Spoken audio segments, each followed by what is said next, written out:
Fortunately, complications in rhinoplasty surgery are rare. Unfortunately, there's no such thing as no complications, and if a surgeon is telling you that they have a zero complication rate, they're either lying to themselves or they're lying to you. However, these complications are unusual and normally quite minor. Generally speaking, I always warn patients about the fact that maybe a little bit of bleeding after the operation. There's always a little oozing, and you'd expect that, although we often put little dissolvable packs in the nose which dissolve away over about a week or so to try and aid with this. Very, very rarely does that bleeding become more severe to the point where we have to pack the nose or even go back to the operating theatre. That's extremely unusual though. When we're dealing with septal problems, there is a small risk of getting a hole between the two sides of the nose, and that's called a septal perforation. Again, in my practice, extremely unlikely to happen, but when it does happen, these can be fixed secondarily. Specifically with rhinoplasty surgery, it's important to talk about the risk of needing revision operations. Now, revision surgery, again in my hands, is very low, around about the 6% mark, so about 6 out of every 100 patients of mine need a touch-up procedure. Most of the time, that's just a little area where perhaps a little scar tissue has formed underneath the skin, or there's been inadequate healing, or perhaps a bit of cartilage or bone has moved, such that we have to do a little touch-up to make it better. These things, again, are unusual, and most of our patients are very happy at the end of the procedure. The other thing we always warn patients about is the risk of infection.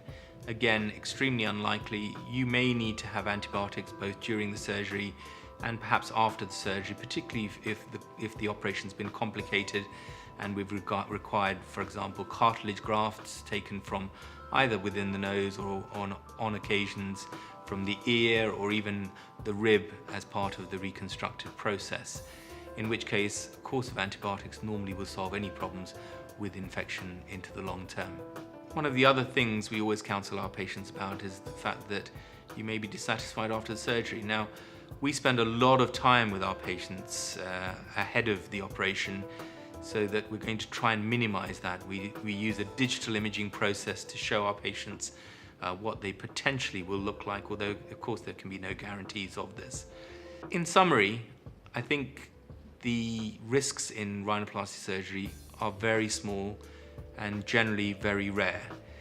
They're often very minor, but no surgery is without any problems, and really patients need to bear this in mind when you're thinking about having the operation done, albeit it's not something that I would really get extremely worried about, because in a good surgeon's hands, these can be very limited.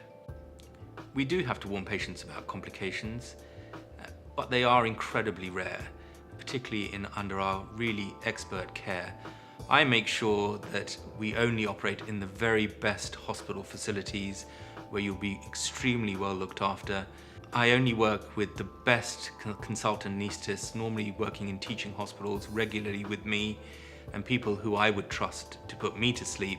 And at the end of the day, our post-operative care, we ensure that we do everything we can to make sure you're comfortable, make sure the risks are at their very minimal, and make sure you have the best experience you possibly can.